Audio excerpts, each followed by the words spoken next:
사도행전 24장 16절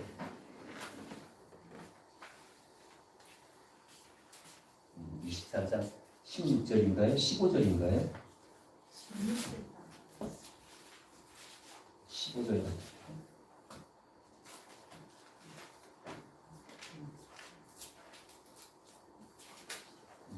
16절이네요. 한번 같이 볼까요? 시작. 이것으로 말미암아 나도 하나님과 사람에 대하여 항상 양심에 거리낌이 없기를 힘쓰나이다. 아멘.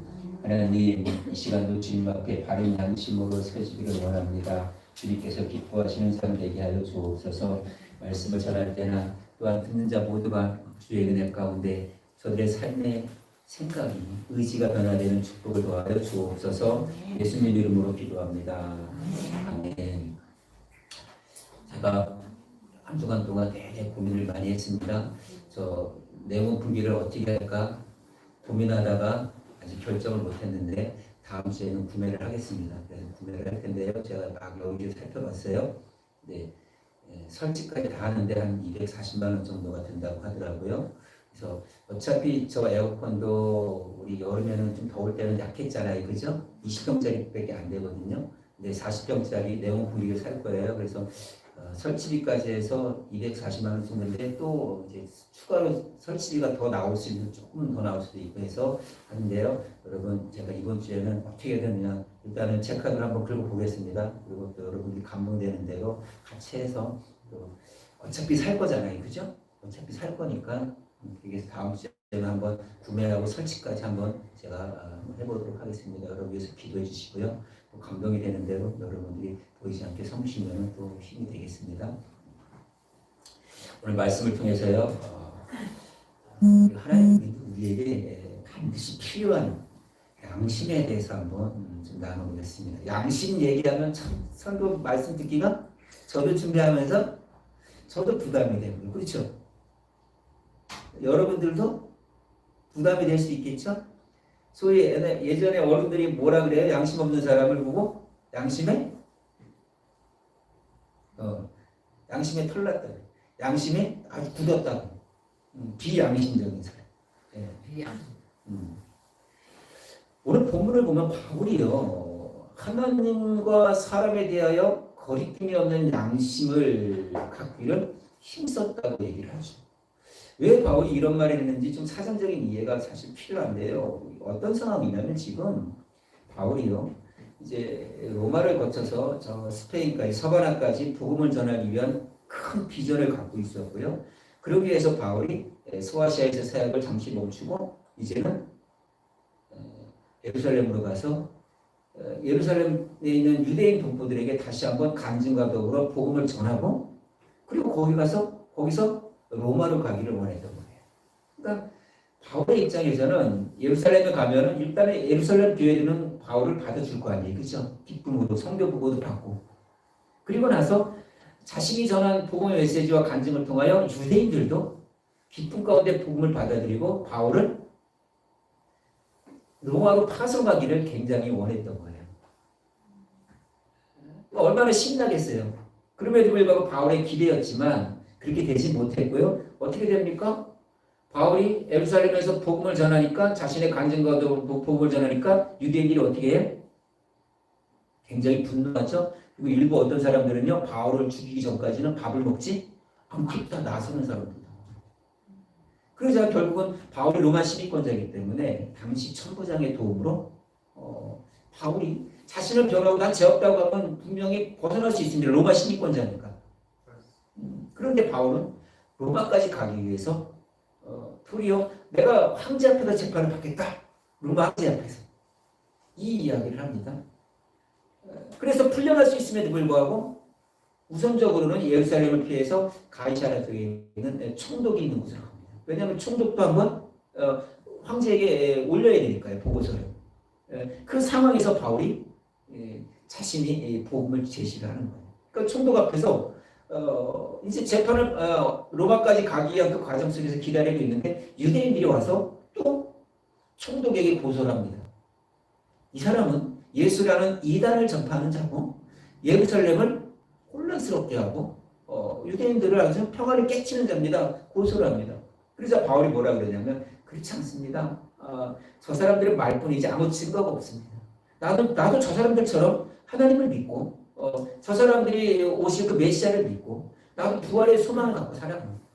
이 이야기를 하면서 하나님 앞에서 그 부활의 소망을 갖기 때문에 하나님에 대하여 사람에 대하여 거리낌이 없는 양심을 가지고 살아가기를 바란다고 선포를 했던 거예요. 그러니까 하나님 앞에서 사람에 대하여 거리낌이 없다는 것은 어떤 걸까요? 마치 바리새인들처럼 외식하는 위선자들. 그렇죠. 바리새인들은 참 믿는 모양은 좋죠. 잘 믿는 것 같죠. 그런데 그들의 속은요 믿음이 없는 거예요. 겉과 속이 다른 거예요. 그런 사람들과는 달리 바울은요 하나님 앞에서 그로 인해 사람들 앞에서 거리낌이 없는 양심을 갖기를 원했다는 거예요. 그러니까 하나님이나 사람이나 그들 앞에서 거리낌이 없는 양심을 지키는 것이 어쩌면 그의 믿음 아닐까요? 믿음이 있기 때문에 양심을 갖고 살아가는 거예요. 좀 믿음과 양심은 동전의 양면 같아요. 뛸래야 뛸 수가 없어요. 믿음이 없이는 선한 양심이 없어요. 또 선한 양심이 없이는 믿음을 유지할 수도 사실은 없어요. 그렇죠? 양심도 살아가지 않는데 악하게 살아가는데 그 믿음을 지키기는 불가능한 것이죠. 그러니까 참 믿음이 있는 곳에는요 양심 반드시 따라갑니다. 사전에 보면은 양심을 뭐라고 정의하냐면 어떤 행위에 대하여 옳고 그름과 선과 악을 구별하는 도덕적인 의식이나 마음씨라는 거예요. 무엇이 옳고 그른지를 분별하는 거예요. 그래서 그렇게 살아가는 마음이에요. 사실 하나님께서요 우리를 창조하신 이후에 우리 마음 가운데 양심을 심어뒀는데 그 양심을 성경은요 계명이라고 해요. 하나님께서 우리 창조하시는 당신의 말씀을 심어 놓으신 거예요. 그래서 로마서 2장 15절에 보면 뭐라 그래요? 마음에 새긴 율법이라고 해요. 그러니까 바울이 뭐라 그러냐면 로마서에서도 너희에게 유대인들에게는 너희에게 율법이 심어졌기 때문에 율법이 너의 양심이 되고 율법이 너의 판단 기준이 되지. 그리고 세상 사람들에게는요 율법이 없을지라도 하나님의 마음에 심긴 그 양심에 따라 그들의 삶의 기준이 된다는 거예요. 그러니까 하나님께서 모세를 통한 율법을 주시기 이전에 이미 인간의 마음에는요 뭐가 담겨져 있는 거예요? 하나님의 말씀이 담겨져 있는 거예요. 그 말씀이 담겨져 있기 때문에 양심적으로 살아가는 거예요. 물론 아담의 타락 이후에 인간의 양심이 어떻게 됐어요? 부패됐어요. 그래서 하나님 말씀 듣기를 거부합니다. 그래서 말씀을 들을 만한 귀가 없어요. 들을 만한 귀가 없으니까 말씀에 따라 순종할 만한 거룩한 의지도 그에게는 없는 것이죠. 또 이렇게 양심은 하나님의 말씀이기도 하지만 또 마태복음 6장에 보면요 양심을요 우리 눈이라고 얘기합니다. 눈이 없으면 볼 수 있어요? 없어요? 없습니다. 분간할 수가 없죠. 마찬가지로 우리에게 양심이 없으면요 하나님의 말씀을 분별해야 못해요? 못합니다. 말씀으로 그냥 덮어버립니다. 또한 양심은요 우리 마음속에 하나님의 음성일 수도 있죠. 그렇죠. 내가 죄를 질 때마다 내 마음이 어때요? 쿵탁쿵탁대고 내가 이러면 안 되는데 하는 그런 어떤 마음에 두려움을 주잖아요. 그렇죠. 그러니까 하나님께서는 우리 인생 영혼에게 직접 말씀하십니다. 때로는 우리의 양심을 건드리십니다. 그래서 그 양심은 우리에게 하나님의 음성이 될 수도 있다는 것이죠. 그러니까 우리 신앙에 있어서 양심은요 굉장히 중요한 역할을 합니다. 이 양심에 따라 우리가 살아갈 때 신앙의 삶을 살아갈 수 있는 거예요. 마치 내비게이션 같아요. 그래서 선악을 분별해서 어느 길이 바른 길인지 어느 길이 그릇된 길인지 어느 길이 하나님께서 원하시는 길인지 깨닫게 되는 거예요. 그러니까 이런 선한 양심은요 우리에게 하나님께로 나아가는 길을 제시해줘요. 그리고 우리가 그릇된 길로 갈 때에 그 길로 가지 않도록 바른 길로 우리에게 양심의 경고를 줘서 바른 길로 가게 한다는 거예요.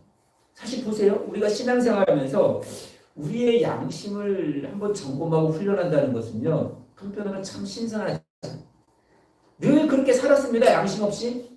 근데 갑자기 양심 얘기를 하니까요. 자기의 양심을 한번 돌이켜볼 만한 귀한 시간도 되는 것이죠. 또 양심 얘기를 하면 또 우리의 신앙도 혼란스러울 수 있죠. 어디까지가 내 양심인지 헷갈리는 거 아니에요? 그렇죠? 지금 여기까지 내가 해야 되는데 최소한 내 양심인데 근데 그렇게까지 못하고 여기에서 막 머물고 살아가는 그 양심 때문에 조금은 혼란스러운 것이죠.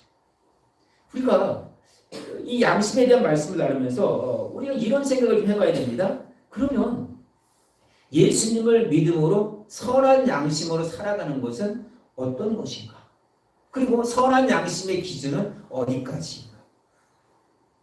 제가 지금 원론적인 얘기를 하지만 여러분의 삶의 순간순간에 여러분들이 일상에서 양심에 대한 문제에 항상 접해가 안 접해요? 접합니다. 길거리 지나가다가 10,000원짜리 발견했습니다. 어때요? 10,000원짜리 발견했어요? 어때요? 자, 죽는 거는 맞아요. 그죠? 그 다음부터는요. 여러분의 양심이 어디까지가 가야 되는 것인지를 여러분 가만히 생각해 봐야 돼요. 그죠? 10,000원짜리를 썼어요. 어떻게 하셔야 돼요? 주여 감사합니다. 예요? 자, 이게 우리 양심의 문제인 거예요. 주인이 누군지 모를 때는요. 그냥 지나치거나 그걸 주셨을 때는 어떻게 돼요? 가까운 지구대에 갖다 주는 거예요. 그래서 지구대에 갖다 주면요. 지구대에서 사람이 찾으러 가려면요. 결국 어떻게 됩니까? 국가의 세금으로 다 들어가는 거예요. 여러분 내가 10,000원을 주시면은 때로는 썩지 않고 좋죠? 그러나 우리 양심은요.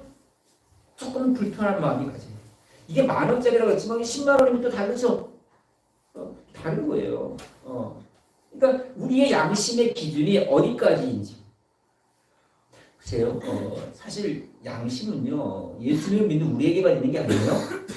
그렇죠? 믿지 않는 자들에게도 양심이 있습니다. 오히려 예수님 믿는 사람들보다 더 선한 양심을 가진 안 믿는 사람들도 있습니다. 그렇죠? 우리 정옥 집사님하고 오면서 어머니 얘기를 하시더라고요. 우리 어머니는 법 없이 살 수 있는 분이라고 그러더라고요. 그게 선한 양심을 갖는 거예요. 예수님은 안 믿었지만. 그러나 성경이 말하는 예수님을 믿는 우리들이 말하는 선한 양심과 세상이 말하는 선한 양심은 달라요. 그러니까 많은 사람들이요. 윤리적으로 선하게 사는 사람들, 도덕적으로 착하게 사는 사람들은 양심이 좋다. 라고 생각을 합니다. 그러나 하나님을 믿는 우리에게 선한 양심은요. 그 양심의 기준이 어디 있어요? 그 사람의 착함에 있는 것이 아니라 하나님이 어떻게 보실까요? 이게 양심의 기준이에요. 우리에게. 그러니까 세상 사람들은 선한 양심의 기준이 착한 일이고 자신에게 있어요. 사람의 기준에 있어요. 그러나 우리에게는요. 선한 양심의 기준이 하나님께 있다는 거예요. 그러니까 예수님을 믿지 않더라도요. 모든 사람한테 양심을 갖고 있고요. 그리고 똑같은 상황일지라도 개인마다 양심의 어떤 다가서는 어떤 예민성과 민감함도 다르죠. 똑같은 일이지만 어떤 사람은요. 양심의 가책을 받아요. 이거 어떻게 이러면 안 돼. 그런데 어떤 사람은요. 양심의 문제가 안 돼요. 문제가 뭡니까? 똑같은 양심에 따라 차이는 있지만 그 양심의 기준이 어디에 있는 거예요? 자기 자신에게 있는 거예요. 세상 사람들. 그러니까 다시 말하자면 양심의 기준은 각 사람마다 다르지만 세상 사람들의 양심의 기준은 나예요. 그러나 성경에서 말하는 우리의 양심은 선한 양심의 기준은요. 하나님과 그분의 말씀이에요. 왜요? 왜 하나님이 선한 양심의 기준이 됩니까? 이 세상에 참된 선은 누구예요? 하나님 외에는 없어요. 그렇죠? 이거 성경이 말씀하시는 거예요. 이 선하다는 이 단어는요. 하나님 한 분 외에는 없다고 예수님께서 말씀하셨기 때문에 참된 선은 최고의 선은 하나님이에요. 따라서 모든 상황에서 거리낌이 되지 않는 양심은요. 나의 기준이 아니라 세상의 기준이 아니라 하나님이 되시는 거예요. 그러니까 정말 선한 양심은요. 하나님과 그분의 말씀 앞에서 내가 민감하게 반응하는 거예요. 여러분 꼭 기억하세요. 이렇게 하나님 말씀 앞에서 민감하게 반응하는 사람들 보면은 주변 사람들이 뭐라 그래요? 그냥 대충 넘어가. 은혜로 해, 은혜로. 그렇게까지 해야 돼? 맞아요. 그럴 때가 필요할 때가 있지만 정말 하나님의 그 은혜로 말미암아 주어지는 하나님의 공의 앞에서는 무관심한 거예요. 여러분 하나님의 공의와 은혜는 같이 간다는 거 기억하세요? 하나님의 은혜는 우리를 끌어안지만 그 끌어안는 그 은혜 가운데 반드시 하나님의 뭐가 있어요? 공의가 있어요. 우리가 예전에 로마서를 배울 때 보면 뭐라 그럽니까? 하나님의 은혜를 주시기 전에 하나님의 은혜를 받기 전에 거듭나기 전에 성령께서 어떤 역사를 하세요? 죄를 깨닫게 하는 책망의 역사를 하세요. 내 죄를 충분히 인식하고 인정하게 만들어요. 어찌할 거 아닌 심령을 갖게 만들어요. 아, 내가 내 죄 때문에 내가 지옥 가는구나 라는 마음을 갖게 해요. 그 마음을 갖는 가운데 어찌할 거 아닌 심령을 갖고 누구 찾아가는 거예요? 구원자를 찾아가는 거예요. 그 구원자를 찾아갈 때 내가 예전에 들었던 그 복음이 생각나고 예수님 믿게 되는 거예요. 죄에 대한 책망이 있어야만 뭐가 주어지는 거예요? 은혜가 주어지는 거예요. 그런데 죄에 대한 어떤 무감각한 심령을 가지고 죄를 갖고 살아감에도 불구하고 무조건 은혜대로 합시다. 은혜대로 합시다. 이거 맞아요? 아니요. 오히려 그를 더 생매장시키는 거 아니에요? 아니 그렇잖아요. 자녀가 잘못을 하고 들어왔어요. 아니 괜찮아. 반드시 혼내야 되고 책망의 일임에도 불구하고 괜찮다 그러면 어떻게 되는 거예요? 아이들은 괜찮다고 생각해요. 그래서 그렇게 살아가요. 그게 인생이 돼요. 요즘 학교가 어떻습니까? 참 대단하죠? 아이들이 떠들고 아이들이 교과서를 안 갖고 오고 그런데 선생님이 혼을 냈답니다. 그리고 좀 이 아이들이 책 안 갖고 오면 되잖아요. 영상으로 다 보고 하는데 그러니까 선생님이 약간 화가 난 거예요. 너가 그렇게 인생을 살면 안 되는 거야. 막 책망했더니 아이들이 고소를 했어요. 인격 모독을 했다고. 선생님. 옛날 같으면 말 돼요, 안 돼요? 저 어릴 때, 저 중학교 다닐 때 발 쫄트 맞는 거 기본이에요. 왜? 엎드려 뻗치고 뭐 빠따 맞는 거 기본이에요. 그리고 그 맞은 거 집에 가서 얘기해요? 집에 가서 얘기하면 또 맞는데 왜 얘기해? 예? 예? 군사부일체라는 그 말이 있는데 왜 이렇게 됐습니까? 응? 제 스승의 입장에 서지 않고 노동자가 됐기 때문에 그래요. 정교조 때문에 그래요. 노동자가 되니까 노동자 대우를 받는 거예요. 예? 스승으로 대우를 못 받는 거예요. 그래서 인천 법원에서 판결이 나기를 선생님한테 벌금을 300만 원을 매겼어요. 말도 안 되죠. 예. 아이의 잘못을 가르치지 못하는 나라가 돼버린 거예요. 아이 매 들어오고 때려도요 애 안 죽어요. 잘못 말씀 보세요. 애 때려서 애가 죽어요? 혼내세요. 권사님 후회하시죠? 좀 젊을 때 내가 힘있을 때 아이들 그냥 교회 나오게 억지로도 끌고 다녀 기라도 잡아갖고 땡겨올 걸. 그쵸? 나이 들면 안 되는 거예요. 나이 들면 안 되는 거예요. 젊을 때 어릴 때 끌어당기세요. 그러니까 은혜대로 되는 거에 앞서서 뭘 가르쳐야 되는 거예요? 하나님의 공의를 가르쳐야 되는 거예요. 하나님의 공의가 뭐예요? 너희가 말씀대로 살면 하나님의 축복을 받지만 그렇지 않으면 하나님의 저주와 심판을 받게 된다는 이 사실을 반드시 가르쳐야 돼요. 이것은 제 얘기가 아니에요. 하나님의 성품이고 하나님의 말씀인 거예요. 그러니까 좋은 게 좋은 거예요 하고 양심을 다 무디게 만들고 그런 식으로 아이를 키운다면 그런 마음을 갖고 내가 살아간다면 그는 양심에 무뎌진 자예요. 하나님이 기뻐하시지 않는 거예요. 그러니까 때로는 우리가 좀 양심에 민감해야 돼요. 그렇죠? 그럴 때 하나님 앞에서 바르게 설 수 있는 몸부림을 칠 수가 있는 거예요. 보세요. 우리가 조금 전에 말씀했지만 양심은 우리의 영혼의 눈이에요. 이 영혼의 눈은 뭐냐면 죄에 오염되지 않는 눈이에요. 타락하기 이전의 눈이에요. 그러나 우리가 타락했기 때문에 어떻게 되는 거예요? 우리 눈이 오염됐어요. 우리 잘못 봐요. 그럼에도 불구하고 우리가 예수 그리스도의 십자가의 보혈로 구원받고 거듭났기 때문에 우리의 영혼은 밝아지는 거예요. 그리고 새롭게 바라볼 수 있는 의지와 마음이 생기는 거예요. 그래서 우리의 양심이 거리낌이 없게 되는 것이 아니라 거리낌이 없기를 힘쓰는 거예요. 양심 다 깨끗한 사람 있어요? 없어요. 그러나 우리가 예수를 믿기 때문에 깨끗한 양심으로 살아가려고 몸부림치는 거예요. 힘쓰는 거예요. 세상은 그렇게 산다 할지라도 우리가 양심껏 살기 때문에 세상의 양심의 기준을 세워주는 거예요. 세상 사람들은 자기 멋대로 다 자기 것 추구하고 가지만 그럼에도 불구하고 우리는 그러면 안 된다는 양심과 의지를 갖고 살아가야 된다는 것이죠. 보세요. 우리가 양심의 눈이 열리면 우리가 죄에 대하여 민감하게 반응합니다. 그래서 하나님의 말씀에 따라 살아내려고 힘씁니다. 그러니까 거듭난 성도도 예수님의 참된 제자라면요, 사실 양심의 문제를 가지고 늘 고민하게 돼요. 이게 바울의 고민이에요. 그러나 바울이 내린 고민이 뭐예요?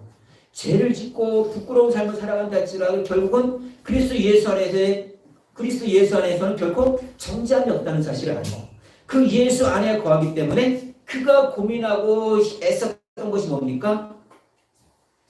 하나님의 선하시고 기뻐하시고 온전하신 뜻이 무엇인지를 분별하기를 원했던 거예요. 이 분별한다는 것은 뭐예요? 마음에 확정했다는 거예요. 마음에 결정했다는 거예요. 그렇게 살기를 원했다는 거예요. 그러니까 끊임없이 나의 양심이 무뎌지지 않도록 노력하며 바울은 살기를 원했던 거예요. 그러니까 여러분들이 이 양심이 좀 습관이 돼야 돼요. 하나님과 그분의 말씀이라는 양심이 여러분 안에 항상 있어야 돼요. 양심이 무뎌져서는 안 돼요. 양심이 무뎌지면요, 점차 죄를 짓는데 무게감이 없어요. 습관돼요. 그렇습니다. 습관됩니다. 죄가 죄인지도 몰라요. 죄를 죄로 인정하지 않아요. 그러나 하나님 앞에서는요, 죄라는 것이죠. 여러분, 요즘은 이제 나이가 들면 어떻습니까? 눈이 참 나빠지죠. 옛날에 눈 나빠지면 다 어때요? 안경을 끼고 렌즈를 끼죠. 근데 요즘 어때요? 백내장 수술, 녹내장 수술 하죠? 저도 막 눈이 굉장히 침침해지는 거예요.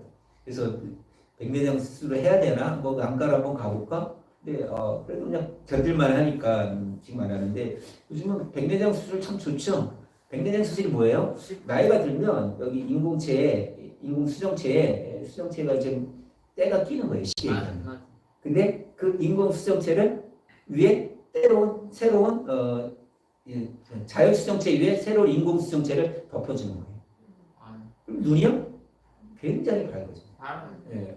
그러니까 보통 보편적인 것은 한 5, 60만 원이면 딱 씁니다. 근데 더 좋은 거는요, 몇백만 원씩 하는 것도 있다고 그러더라고요. 그러니까 새로운 눈을 갖는 거예요. 제가 왜 이 말씀을 하냐면 여러분들에게도 예수님을 믿음으로 여러분들의 그 영혼의 눈이 새롭게 열렸으면 좋겠어요. 새롭게 바라보는 거예요. 새롭게 바라보니까 삶이 달라지는 거예요. 마음을 다르게 먹으면요, 인생이 달라지는 거 아니겠습니까? 그렇죠? 그렇게 될 때 하나님께서 나에게 꿈꾸신 비전이 더 선명하게 보일 수 있다는 것이죠.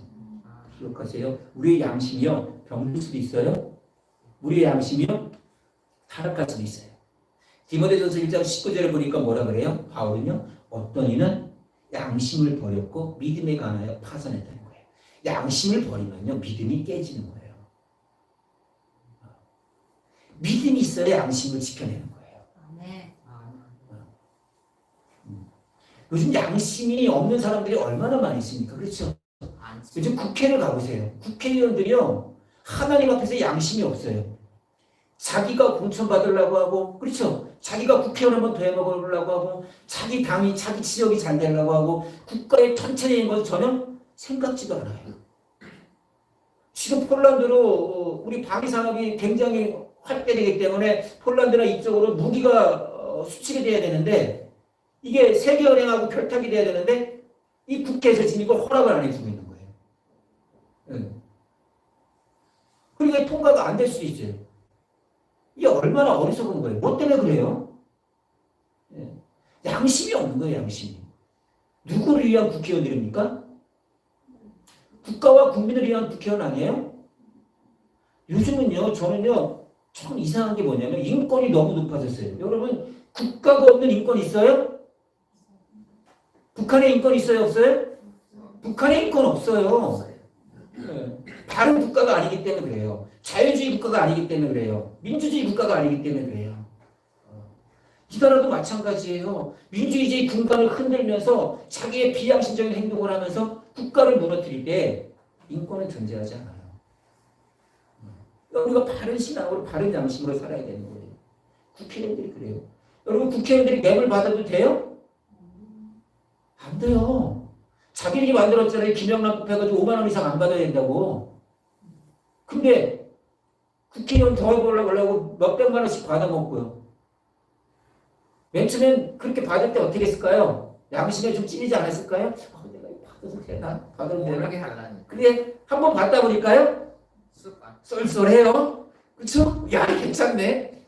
두 번, 세 번 받으니까요. 아무렇지도 않아요. 그리고 나중에는요. 왜 안 갖고 오지? 갖고 올 때가 됐는데 왜 안 갖고 오지? 양심이 어떤 거예요? 성경에서 화인 맞았다. 완전히 굳어버린 거예요. 여러분, 우리도 좀 생각해봐요. 여러분에게 한번 적용해봐요. 우리가 신앙의 양심을 버리는 경우가 있잖아요. 아무 생각 없이 내가 하고자 하는 일에 얽매이고 집중하다 보면요. 하나님의 말씀에 그러려니 하고 불순종해요.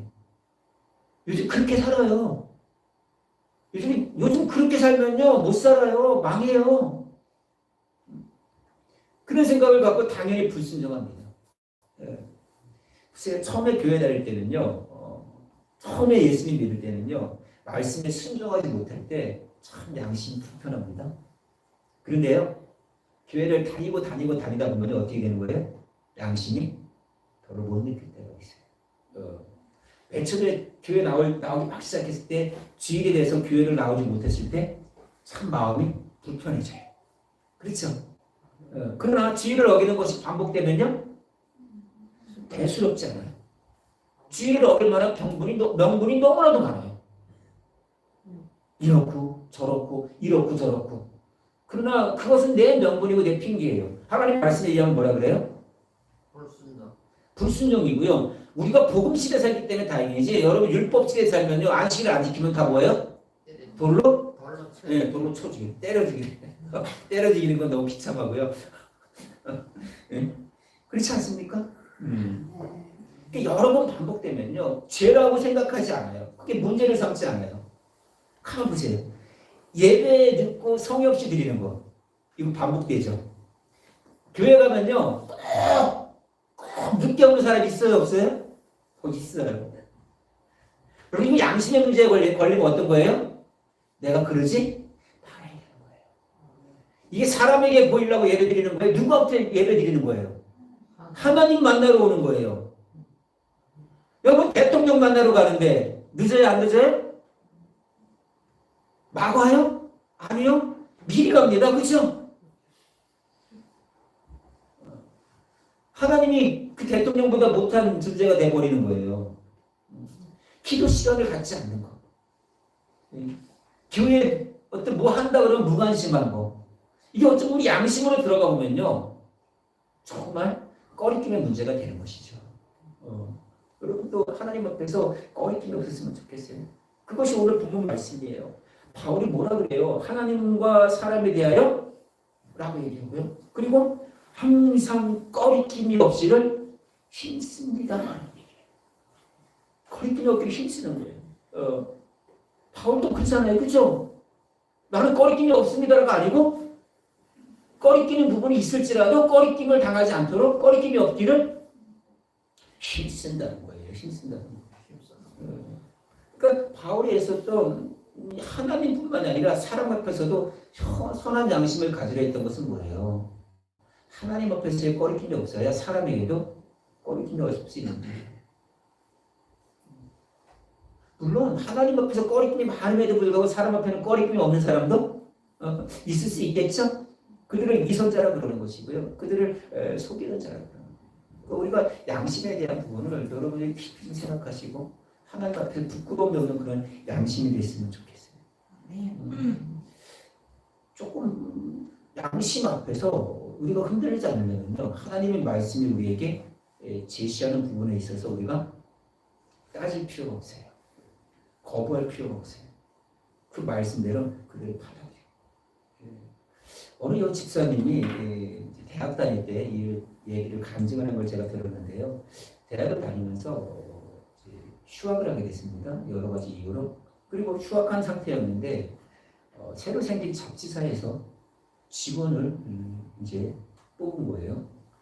그래서 이 출판사가 정부가 재정을 지원하고 또 사장이나 편집장도 굉장히 신앙인이고 좋은 사람이라서 휴학생이라는 것을 알리지 않고 그냥 이력서를 냈던 거예요. 이제 문서로 직접 1차 서류 면접이 있고요. 2차는요. 이제 인터뷰가 있잖아요. 그렇죠? 1차 서류 면접을 했는데 붙은 거예요. 휴학생이라고 쓰지 않고 졸업생이라고 쓰고 그 학교. 그리고 나서 덕분에 이제 면접도 봤는데 합격이 됐네요. 문제는 뭡니까? 이력서가 문제인 거죠. 졸업생이라고 썼으니 차라리 휴학생이라고 쓸 걸. 고민이 되기 시작했습니다.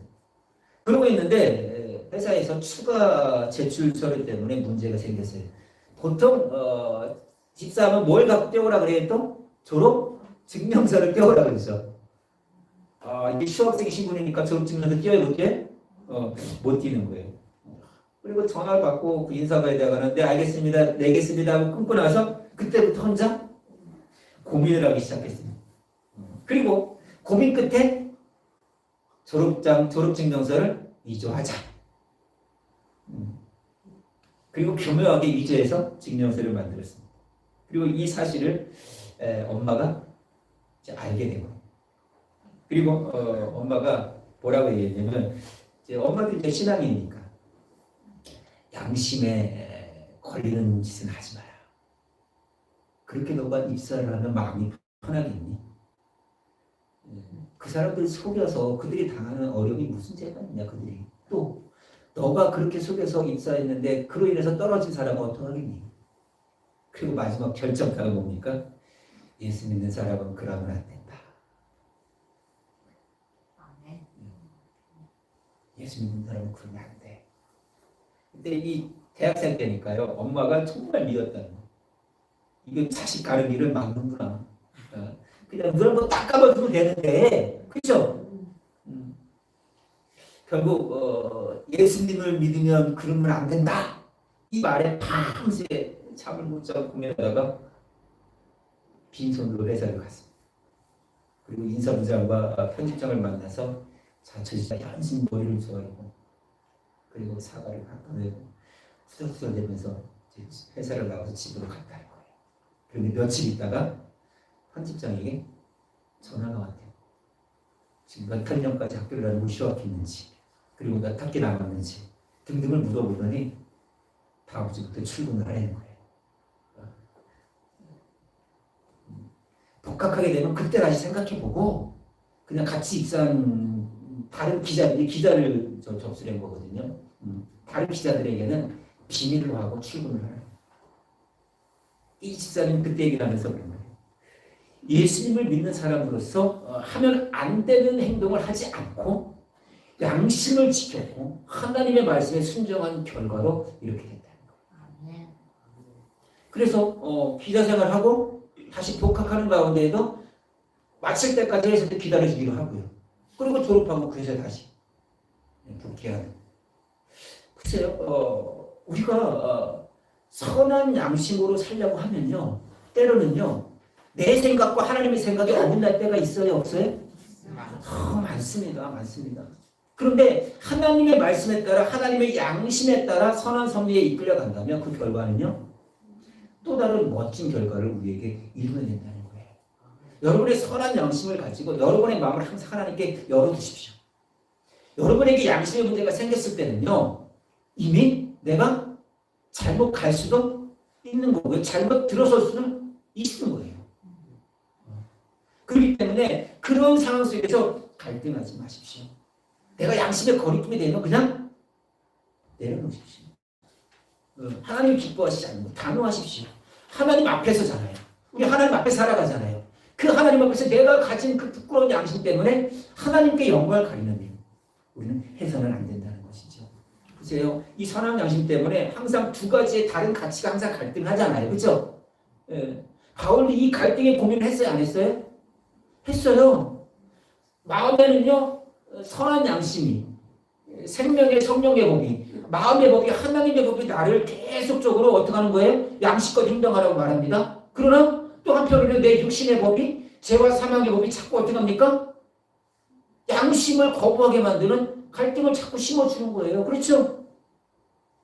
내가 회사를 다니면서 100만 원이 있는데 그 100만 원을 회사 돈인데 내가 이것을 몰래 가질 수 있는 상황이에요. 자, 그럼 여러분 어떻게 해요? 그때부터 갈등하지 않겠어요? 그 갈등을 아예 하지 말라는 거예요. 그 갈등의 요소를 제거시키거나 아예 쳐다보지 말라는 거예요. 그렇게 될 때 여러분의 신앙이 다른 신앙으로 세워질 수가 있는 것이죠. 말씀을 마무리하겠습니다. 우리가 예수님을 믿는 자로서 양심적으로 산다는 건 지극히 마땅한 겁니다. 세상은 그렇게 살지 않아도 우리는 양심적으로 살아야 되는 거예요. 그래서 거리낌 없는 양심으로서 살아가는 자는요, 지금까지 살아온 내 개인적인 세상적인 자아를 다 비웁니다. 그래서 내 중심에서 하나님 중심으로 바꿔나가요. 그렇기 때문에 우리가 양심적으로 살아갈 수 있는 비결은 가장 큰 중요한 숙제 같은 것은 뭐냐면 나를 내려놓는 거예요. 나를 내려놓는다는 거 항상 들은 말이라 그렇지라고 생각하지만 이 나를 내려놓는 거 쉽지 않아요. 끊임없이 힘써야 돼요. 나를 계속 비워야 돼요. 한순간에 변화됩니까? 아니요. 날마다 그리스도 앞에 십자가에 못 박혀야 돼요. 내 의지가 살아날 때마다 그 십자가에 나를 못 박아야 돼요. 그리고 내 의지가 죽을 때 내 안에 누가 사세요? 예수님이 사시는 거예요. 그래서 하나님의 아들을 믿는 믿음에서 살아갈 수가 있는 거예요. 오늘 이 시대에 어떻습니까? 양심이 설 자리가 잃어버렸잖아요. 그렇죠? 양심이 없는 자리가 됐잖아요. 돈만 있으면, 권력만 있으면 다 된다고 생각하고 양심 따위는 생각하지 않는 게 이 시대 아니겠습니까? 정치권이든 사회든 여러 부분에서 부끄러운 모습을 갖는 거예요. 학생들도 어때요? 성적을 위해서라면 부정행위를 하죠. 여러분 신학교도 커밍 할까요? 안 할까요? 참 안타깝습니다. 안타깝습니다. 뭐 때문에요? 성적 때문에. 뭘 던지는 거예요 지금? 뭘 팔아버리는 거예요? 양심을 팔아버리는 거예요. 여러분의 양심이 오염되지 않도록, 여러분의 양심이 무뎌지지 않도록 끊임없이 싸우십시오. 그리고 하나님 앞에서의 내 인생이라는 것을 기억하고 여러분의 양심이 깨끗해지기를 더욱더 힘쓰십시오. 양심에 무감각하지 마세요. 양심에 오염되지 마세요. 양심이 무뎌지고 오염되면요, 우리의 신앙이 다 흔들리게 돼 있어요. 그러니까 여러분들 안에 양심의 불꽃이 활활 타오르세요. 그래, 내가 양심껏 살아야지. 오늘 하루도 살면서요, 하루 아침을 시작하면서 매일 아침을 시작하면서요, 하나님이 주신 선한 양심에 따라 살아가게 해주십시오. 그 선한 양심의 기준이 하나님의 말씀입니다. 어떤 상황 속에서든 내 양심이 무뎌지지 않냐고, 내 양심이 넘어지지 않냐고, 내 양심이 오염되지 않냐도록 저를 붙들어 주십시오. 그렇게 될 때에 여러분의 양심이 여러분의 가정의 양심을 세울 것이고, 여러분의 가정의 양심이 여러분 이 사회를 세울 것이고, 이 사회의 양심이 이 국가를 세울 것이에요. 하나님이 기뻐하시는 선한 양심을 살아갈 때에 여러분들의 능력이 세상에 보여지고, 그로 인하여 그 삶을 통하여 복음이 증거되어지는 놀라운 역사가 있기를 주의 이름으로 축원합니다.